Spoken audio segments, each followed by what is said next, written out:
NFL is finally back. It's actually been back for a couple of weeks by the time this video comes out, but I'm filming it before the start of the season, so hopefully everything is off to a great start. My chair is especially squeaky today. But this is a topic that was suggested last season by TKM, Caleb, and Jose, and it is a controversy known as the fail Mary. Now, this story actually takes place around this time of year. It was week 3 of the 2012 season. In this game, the Packers were playing in Seattle, and both Green Bay and the Seahawks had started their seasons on 1-1. But before we get into this game, let's go on a little tangent. So, in the summer of 2012, before this season, the National Football League Referees Association, the NFLRA, which is basically the labor union that does the collective bargaining for officials with the NFL, they were out of contract with the NFL, and I think they tried to go back into negotiations 1 year earlier, but there was the NFL lockdown, which meant that there wasn't really any overlap between the last contract ending and them needing a new one, or them working on a new one. And during the summer, early in the summer actually, they failed to reach an agreement for a new collective agreement. So in June, the NFL locked out the officials.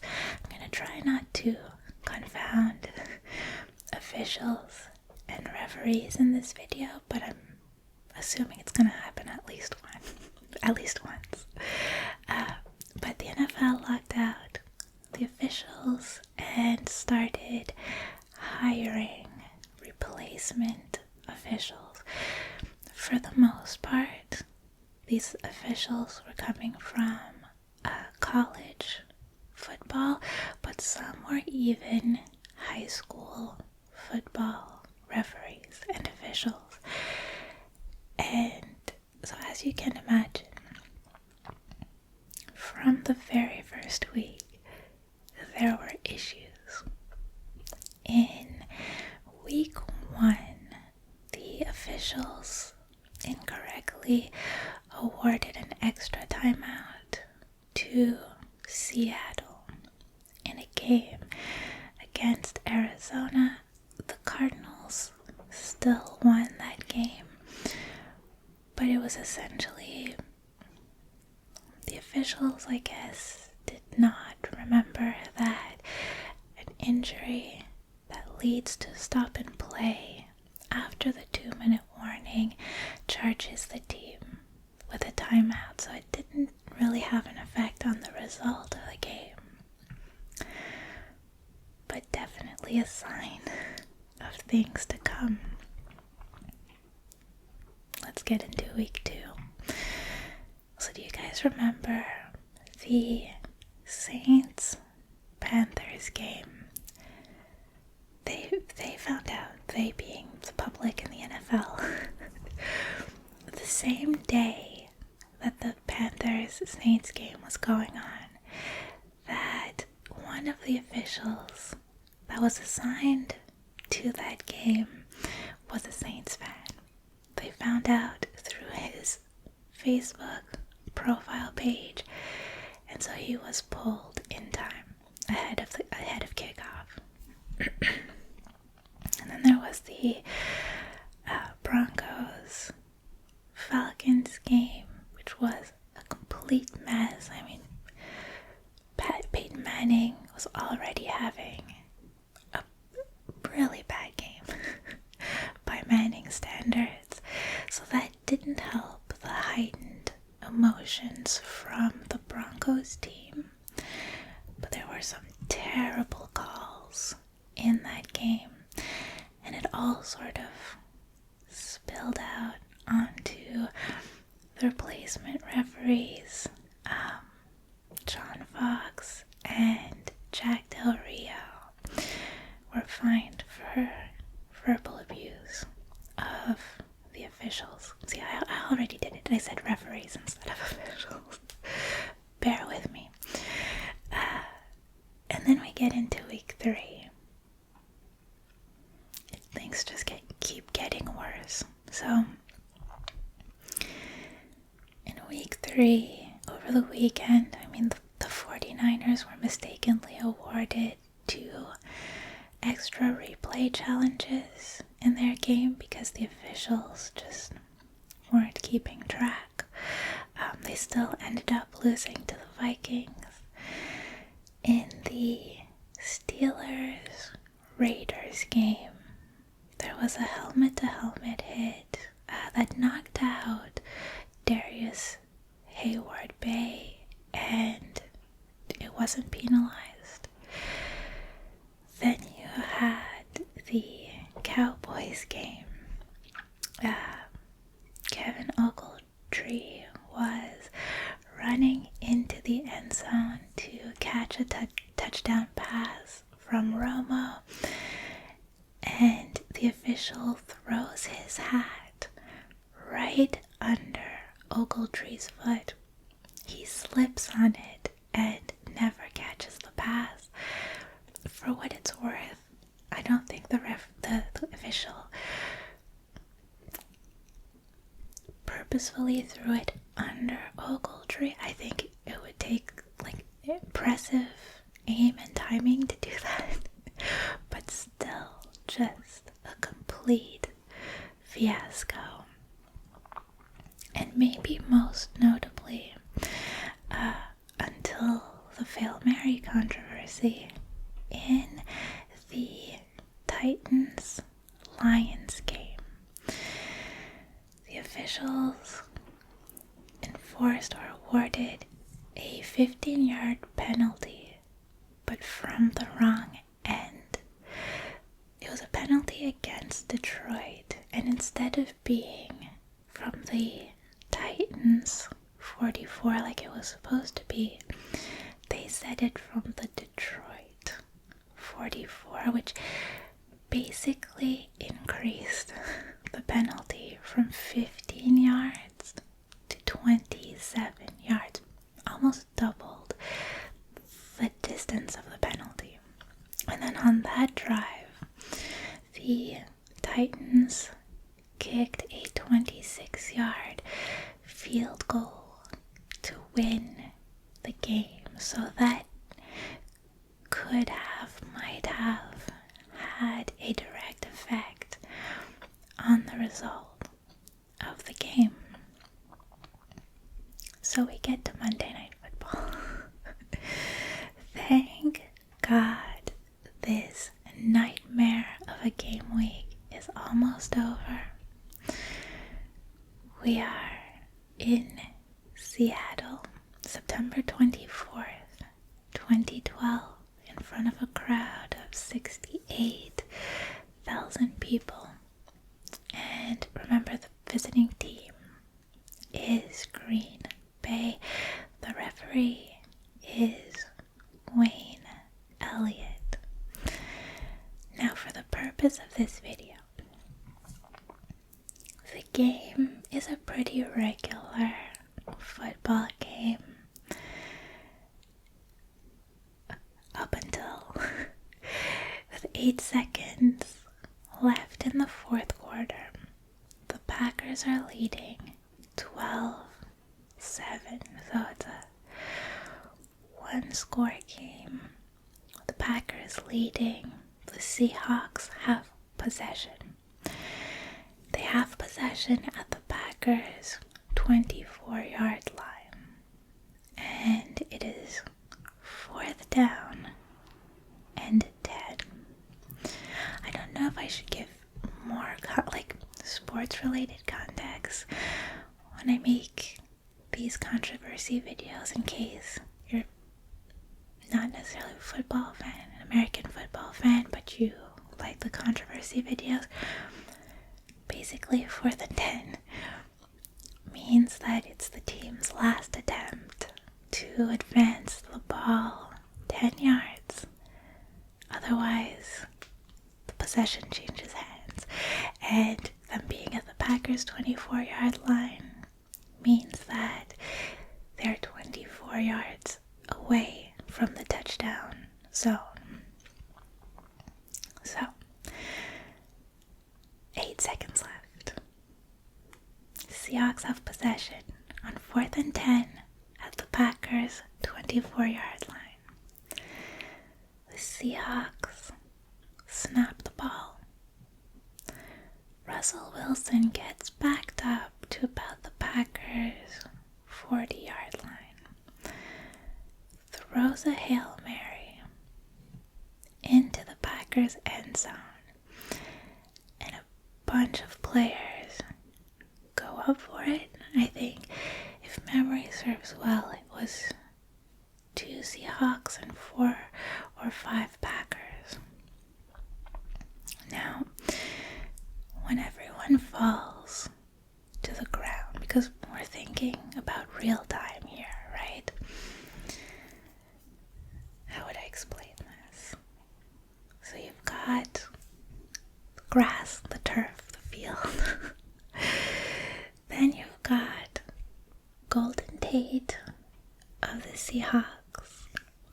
Then you have MD Jennings, the Packers safety. And the ball is on top of him. Golden Tate has one arm around the ball and around Jennings, and Jennings has both arms around the ball. The 2 officials near the play, the side judge and the back judge, they run up, look at each other, and at the same time they raise their arms, except one of the officials signals for stoppage of the clock because he wants more time to look at it, although the clock had already run down, and the other official signals a touchdown. He saw a simultaneous catch.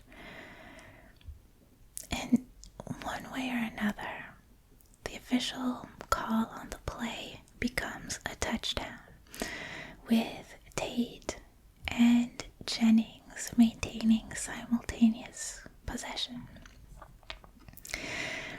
Now, because it's a scoring play, on scoring plays, or I should say scoring plays have to be reviewed, the NFL confirms after the game that a ruling of a simultaneous catch, I'm all over the place. What I'm saying is, it's a scoring play, so it has to be reviewed. And after the game, the NFL confirmed that a ruling of a simultaneous catch is a reviewable portion of a touchdown review, of a scoring review, right? There are certain things that can be reviewed, certain things that cannot. And a simultaneous catch is something that can be reviewed. That being said, Wayne Elliott, the referee, determined that there wasn't enough evidence in the video to overturn the call, and the ruling stood as a touchdown. Players, the media, field. Packers go back to the locker room, and then they're made to come back out for the conversion. As a footnote, the Packers, in theory, could have returned it for 2 and won the game, but they didn't, and the Seahawks win 14-12. Now, back to why am I mentioning that a simultaneous catch is reviewable, and that the referee determined there wasn't enough evidence to overturn. I'll put up a screenshot here of the catch that was ruled the simultaneous possession, even after that review by the officials. So, let's go look at the rule book, shall we? According to the rules, if a pass, this is straight out of the rule book, if a pass is caught simultaneously by 2 eligible opponents and both players retain it, the ball belongs to the passers, which is why it would be called a touchdown if both players catch the ball at the same time. It's a Seahawks ball. But the rules go on to say it is not a simultaneous catch if a player gains control first and an opponent subsequently gains joint control. So in the end, you have to look at whether one player gained control first, and then basically allowing an opposing player to also get his hands on the ball. And that's why you look at this screenshot and go, well, looks to me like Jennings is catching the ball while Tate is reaching for it.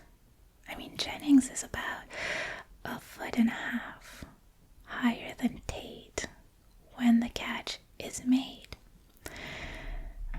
Now, to be fair to all sides, you never really get to see Tate's left arm in the footage that's available to us, to the public. So some might argue that he caught it with his left hand. I just have trouble believing that he ever reaches it. I think he jumped a split second too late, and Jennings was in the air first, which means he was higher when the ball arrived. He was basically at the peak of his jump. But all of this is not to mention that there was offensive pass interference on the part of Tate before the catch. Obvious pass interference. Tate pushed off on Sam Shields, and that should have negated any touchdown and ended the game with a Packers victory. So regardless of the simultaneous catch piece, don't even break your head on that one. Because if Tate does catch the ball, it's no good. It's no touchdown because he gets a penalty. In the end, the Hail Mary would be the final straw in the NFL officials' lockout.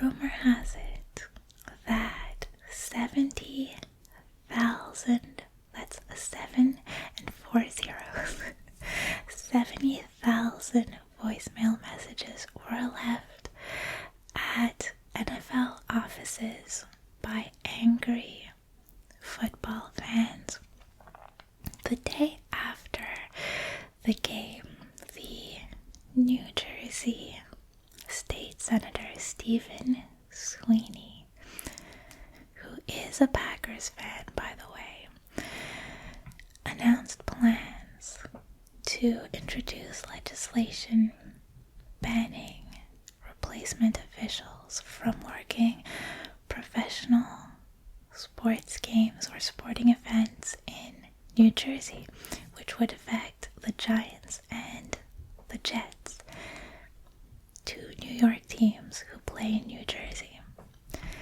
The mayor of Green Bay at the time, Jim Schmidt, sent a letter to Roger Goodell saying, as an elected official and public steward, I'm concerned about the impact on the integrity of the game and the significant financial effect that it may have upon our community. And Barack Obama said, I've been saying for months, we gotta get our revs back. But maybe, by the way, my favorite statement of all at this time was after the game, TJ Lang tweeted, "God effed by the refs. Embarrassing. Thanks, NFL." And then he added, "F it, NFL. Find me and use the money to pay the regular refs." That second tweet was actually retweeted over 98,000 times, which was a record for Twitter at the time. And he was never fined for that statement. That's a high IQ move. So, on September 2012, 2 days after this Monday Night Football game, the Hail Mary game, the NFL and the NFL Referees Association reached an agreement to end the referee lockout. About 3 weeks too late. And guys, that is the story of the Hail Mary, the inaccurate reception. We'll have to talk about the immaculate reception at some point. And let me know your thoughts on all of this in the comments. Hopefully we're about a dozen years on now. We can sort of laugh about it. And I'll see you